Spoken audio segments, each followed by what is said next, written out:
Bispo Eleitu Dioseze Baucau, Padre Leandro Alves Hatete, e Nonu Governu Presiza Hamutuk, Liman Malu, Hodi Mudansa Povu no Nasaun, Timor Leste.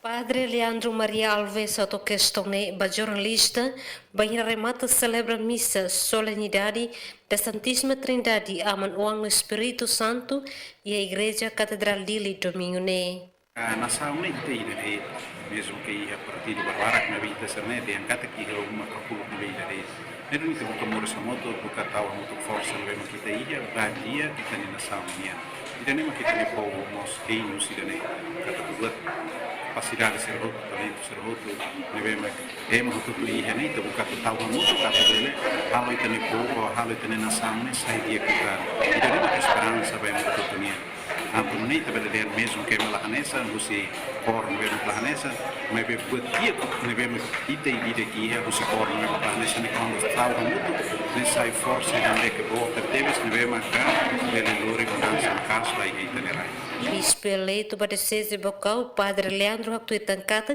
partido nebe maxai vencedor cair ukun iha Nonu Governu, tamba confiança husi Povu.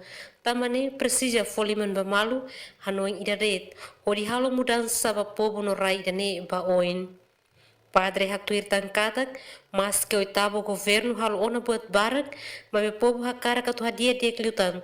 Tamane felicita o fo confiança ba iha no governo, Hodi dia kliutan, lili ba iha desenvolvimento railar, no hadia povo Moris.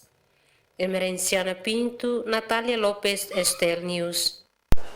Kita haluhan, like, comment, subscribe e no mos bele faz tudo.